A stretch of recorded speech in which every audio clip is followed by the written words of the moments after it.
pessoal, mais um dia aqui, Saúde e Performance TV, trazendo um conteúdo para vocês. Mais uma vez na companhia do meu amigo Júlio Benvenuti, obrigado por estar Olá, aqui. tudo bem, Renan? Tudo bem, pessoal? Hoje a gente vai falar sobre o treinamento para uma população específica, né, que são os idosos. Qual a nossa principal função, de que forma trabalhar melhor com essa população e atenuar, né, os problemas que eles enfrentam aí, ou então melhorar a saúde dessa população específica, né? Legal. Eu queria começar, professor, perguntando para que você falasse um pouquinho sobre a sarcopenia, né? Que é algo que acomete muito essa população e que faz muita diferença na vida deles mesmo, né? Então eu queria que você falasse um pouquinho sobre isso aí e a nossa função no combate a esse problema. Bacana. Renan, resumidamente, né, a sarcopenia é o processo de redução da massa muscular que acomete os indivíduos idosos, né? E isso se torna progressivo ao longo do tempo. Então, basicamente, essa redução da massa muscular, ela pode ser explicada por uma redução no tamanho da célula muscular e também uma redução do número de células musculares que acontece ao longo do ano, tá? Obviamente é um processo multifatorial e tem diferentes causas, né? Desde causas de caráter metabólico, de caráter hormonal e também de caráter neural, que a gente pode conversar um pouquinho sobre cada uma delas, né? Então, basicamente é isso. É óbvio que tem também um processo de perda de força que ocorre de maneira concomitante, né? Que é chamado processo de dinapenia, e com isso um comprometimento na capacidade funcional do idoso. O que seria isso, né? Seria a capacidade do idoso em realizar suas atividades de vida diária, né? Levantar objetos, atravessar uma rua, subir uma escada, etc, etc. Legal. Dentro de uma aplicação prática, assim, a gente vamos chegar a um consenso aqui de que o treinamento de força seria ideal, né, para essa Sim, população, sim, né? sim. Seja em contexto de academia ou mesmo treinando em casa, como a gente até falou, umas possibilidades aí no outro bate-papo que a gente fez, Sim, né? sim. Então eu queria que você colocasse para a gente quais são os mecanismos que explicam esse processo, né? Legal. Então, assim, o ganho ou a perda de massa muscular, Renan, ela é direcionada, ela é controlada basicamente por um conceito chamado de balanço proteico, né? O que seria o balanço proteico? O balanço proteico ele nos descreve a relação entre o quanto de proteína a gente forma menos o quanto de proteína a gente degrada, mais especificamente a proteína muscular, ok? Em determinado período, né? Então, se a gente está formando mais proteína muscular do que a gente está degradando, a gente se encontra em balanço proteico positivo. E a gente vai ganhar massa muscular, aumentar a nossa massa muscular. De maneira oposta, né, se a gente se encontra em balanço proteico negativo, ou seja, a gente está catabolizando mais tecido muscular, mais proteína muscular do que formando, isso vai induzir cronicamente uma redução da massa muscular, tá? Então, o que se observa em indivíduos idosos é um balanço proteico negativo crônico. E o que causaria isso? Então, antes de tudo, a sarcopenia ela pode ser explicada através de um mecanismo neural, né? A gente sabe que a atividade do músculo ela é intimamente controlada pelo sistema nervoso, mais especificamente pelos neurônios motores. E o que se observa com o progredir, né, a progressão do avançar do cronológico, né, do indivíduo, eu ia falar envelhecimento, mas é um Fica termo um mais pouquinho bonito, né? pesado, né? E o que a gente sabe é que ocorre uma perda acentuada, né, uma morte de neurônios motores, né? E também uma perda acentuada de unidades motoras. Unidades motoras, para quem talvez não seja da área ou não se recorde, são esses conjuntos que são formados por um neurônio motor e pelas fibras musculares que esse neurônio inerva, ok? Então, se há um comprometimento neural, né, se há uma perda de unidades motoras e de neurônios motores, é de se esperar que o estímulo elétrico ofertado ao músculo seja reduzido, né? E a gente sabe que, né, lá dos livros de fisiologia, lá do Guyton, lá no capítulo 3, 4 do Guyton, tira a poeira e dá uma olhada lá, um músculo desnervado tende a se atrofiar. Então, se eu tenho esse comprometimento nervoso, a tendência é que o tamanho, né, a morfologia do músculo e a função do músculo seja comprometida. Então, a gente pode explicar a sarcopenia por esse processo. A gente também pode explicar a sarcopenia por um processo hormonal, né? A gente sabe que com o avançar cronológico, os hormônios, né, a concentração de hormônios anabólicos, como GH e testosterona, tendem a assumir valores menores. Isso, consequentemente, pode interferir no balanço proteico e na quantidade de massa muscular do indivíduo. Ok? Tem também fatores nutricionais e, obviamente, fatores relacionados ao estilo de vida, né? O sujeito inativo tem menos estímulo muscular, menos estímulo elétrico e menos estímulo mecânico.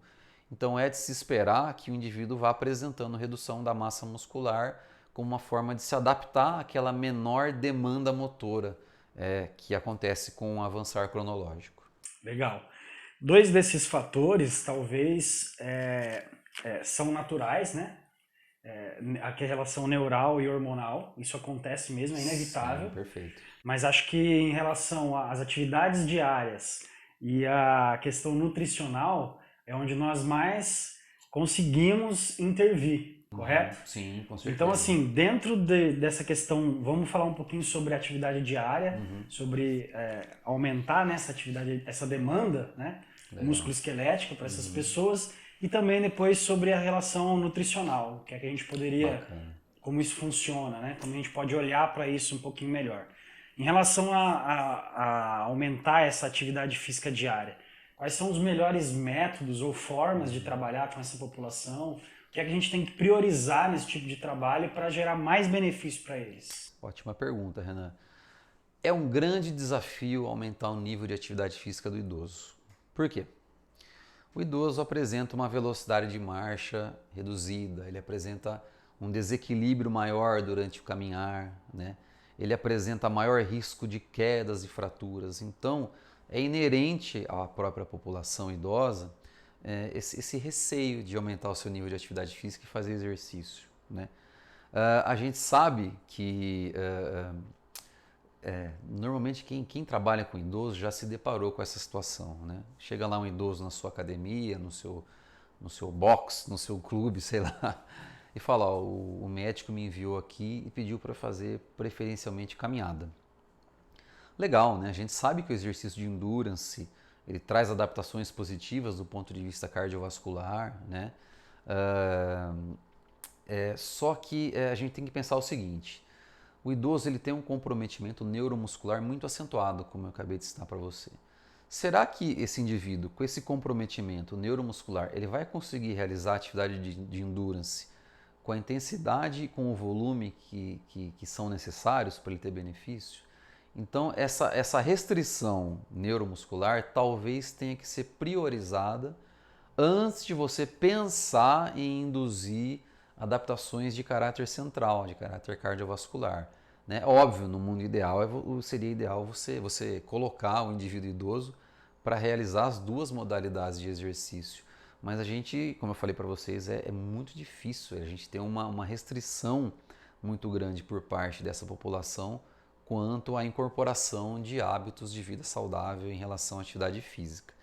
E o que a gente tem na literatura é que essa população se beneficia em termos de ganhos de força e massa muscular com doses bem baixas de treino, né? A gente tem até documentos da literatura mostrando que você realizar um exercício por sessão para membro inferior 2 vezes na semana, um exercício só, já traz um incremento significante de força e massa muscular. E isso, obviamente, tende a ser transferido para a realização de atividades de vida diária, né? Então, em termos de tempo, é um comprometimento necessário pequeno para um ganho bastante significativo, né? Legal, e isso desconstrói também aquela ideia de que muitas vezes a gente fala para o idoso que precisa treinar força, vamos dizer assim, ele já imagina ir para uma academia, levantar muito peso, fazer uma quantidade enorme de exercícios e a gente já vê que não é bem assim, Exatamente, né? Renan, exatamente. Essa é talvez seja um paradigma que a gente precisa quebrar, né? A gente que atua na área precisa quebrar. Sempre falo isso com outros professores, assim, de que populações especiais, né, idosos também, mas a gente precisa muito desconstruir algumas coisas neles, na família, às vezes, para depois começar a Sim, a família construir, né? principalmente, viu? Mas isso é muito legal, isso é um dado importante, interessante que você pode usar, né, para convencer essas pessoas a aderir a um programa de treinamento que o pouco já é mais do que o nada, Com certeza, representa bastante. já representa bastante, isso é muito legal. Dentro ainda desse contexto do treinamento, você disse aí de uma frequência semanal pequena, né, 2 a 3 vezes, um volume de treino não grande, não muito grande também.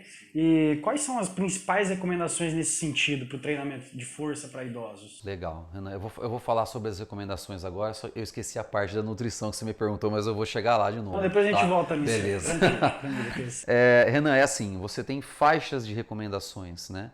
De acordo com, obviamente, com o nível de treinamento do indivíduo idoso que está lá com você, né? Mas parece que indivíduos com baixo nível de treinamento já respondem bem até com sessões únicas de treinamento de força na semana. Com uma sessão de treinamento de força, um exercício para cada grupo muscular. Obviamente que a tendência é que você vá progredindo, né, o estímulo, tanto em volume como em intensidade, de acordo com a elevação do nível de treinamento, né? Mas frequências aí de 2 a 3 vezes na semana parecem ter efeitos similares em termos de composição corporal e melhora da capacidade funcional do indivíduo idoso, né? Intensidades, geralmente, isso aí você tem que analisar também se tem algum tipo de comprometimento cardiovascular, né, de maneira concomitante. Mas intensidades baixas, levadas até o ponto de falha muscular, ou próximo da falha muscular, parecem já trazer também resultados interessantes em termos de ganhos de força e hipertrofia, né? Você perguntou também sobre volume, né? Geralmente as recomendações ficam aí de 1 a 3 exercícios para cada grupo muscular, numa base semanal, né? Que seria relativamente uma dose baixa, né? Então o que a gente quer trazer aqui, na verdade, é justamente isso. O indivíduo idoso ele precisa ter o treino dele adequado, né, em relação à dosagem que ele realmente necessita de resposta, né? Porque se você aumentar muito a dosagem de treino, primeiro, você vai aumentar a percepção de esforço, você vai aumentar a sensação de cansaço, entre aspas, do indivíduo. Os sintomas de dor muscular de início tardio estarão aumentados, o dano muscular vai estar aumentado. Então a gente sabe que se você induzir a um protocolo extenuante, né, nessa população, primeiro, pode ser que você não tenha ganho adicional e segundo, pode ser que você perca em termos de aderência, né, ao protocolo, ao programa. E aí você pode perder o aluno e esse idoso não vai voltar nunca mais, provavelmente, a treinar com você, né? E às vezes até com mais ninguém, né? Com mais ninguém. Ele vai pegar trauma daquela modalidade e vai voltar para a hidroginástica. Basicamente é isso. Mas é verdade. Não que a hidroginástica não seja boa, gente, pelo amor de Deus, tá? É Não, boa tá também. certo. É legal o que você colocou nessa sua resposta, que assim, a gente sempre traz o que de principal a literatura vê, né, sobre um método, sobre uma aplicação, mas sempre, sempre, sempre tem que ser uma avaliação individual, Sem né, dúvida, Renan. e bem contextualizada. É óbvio que a gente fala em idosos aí, tem pessoas com 70 anos que são extremamente Com ativas, tem alunos certeza. que correm muito, Muito, treinam muito. muito bem e tal. Exatamente. Então, obviamente que esse volume e intensidade não vai fazer nada para essa. Exato, Mas você exato. também tem pessoas que praticamente não se movimentam muito pouco até dentro da sua própria casa, né?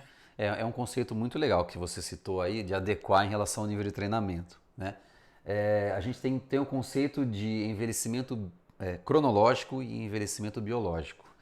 Envelhecimento cronológico é aquele com o passar dos anos, 30, 40, 50, 60, 70 anos, né? E envelhecimento biológico diz respeito às funções orgânicas preservadas, tudo bem?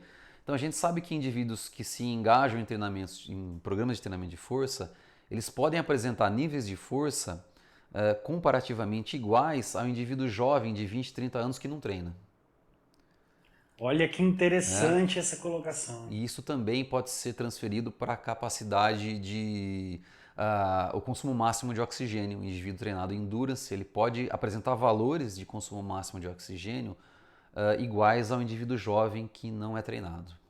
Muito bom, isso é muito legal. Vamos voltar então agora, professor, naquela questão dos mecanismos nutricionais, né? Legal. Como que isso influencia nesse processo, na atenuação desse processo ou no próprio ganho mesmo de massa muscular? Sim, sim. Renan, não tem como a gente falar em exercício sem falar também na parte nutricional, né? E eu acho que essa máxima de não dissociar exercício de dieta, ela vale ainda mais para essa população. A gente sabe que o indivíduo idoso, voluntariamente, ele apresenta mudanças importantes no comportamento alimentar, especialmente relacionado à ingestão de proteína, né? E a gente sabe, óbvio, que esse é um nutriente extremamente importante no contexto de manutenção, de ganho de massa muscular. Então, o que a literatura tem trazido de informação em relação à composição de macronutrientes, né, a oferta de macronutrientes que deve ser fornecida a essa população, é de que deve haver uma adequação para cima, né, da ingestão de proteína alimentar por parte desses indivíduos, né, já que a necessidade proteica parece ser maior. Então, em termos de valores relativos, né, de oferta de proteína, o indivíduo, de maneira aguda, tá, pessoal? O indivíduo jovem parece se beneficiar com doses de 0,25 gramas de proteína por quilo de massa corporal. Já o indivíduo idoso parece necessitar de uma oferta maior, né, em torno de 0,4 gramas por quilo de massa corporal, né, 0,4 gramas de proteína por quilo de massa corporal, justamente por essa maior necessidade de aporte de proteínas, né? E da onde surgiu isso? Isso, na verdade, vem de um processo chamado de resistência anabólica. O que é a resistência anabólica? Né? É uma limitação que o indivíduo tem, o indivíduo idoso apresenta, em elevar os valores de síntese de proteína muscular quando lhe é ofertada a proteína alimentar ou então quando lhe é ofertado o estímulo do exercício de força. Isso sempre comparativamente com o indivíduo jovem. Então, dada essa resistência anabólica, essa redução na capacidade do idoso em sintetizar proteína, elevar os valores de síntese de proteína muscular, talvez seja necessário realmente e faça jus uma maior oferta de proteína alimentar para essa população. É bem interessante isso que você falou. A gente tem até um vídeo, né, que a gente conversou mais sobre suplementação e composição de uma dieta assim de macronutrientes. Vou deixar linkado aqui para o pessoal que quiser acompanhar. Isso é bastante interessante. Com certeza, bastante importante, eu diria. Bom, é isso aí, professor. Muito obrigado mais uma vez por estar Eu aqui, que agradeço, né? conversar com a gente sobre isso. Se você tiver alguma dúvida sobre esse tema e outros também, né, com o professor Júlio, deixa aí nos comentários. Compartilha esse vídeo com seus colegas. Vamos fortalecer um pouco mais aí a nossa educação física, né? E a gente se vê no próximo vídeo. Valeu, pessoal. Obrigado. Até mais.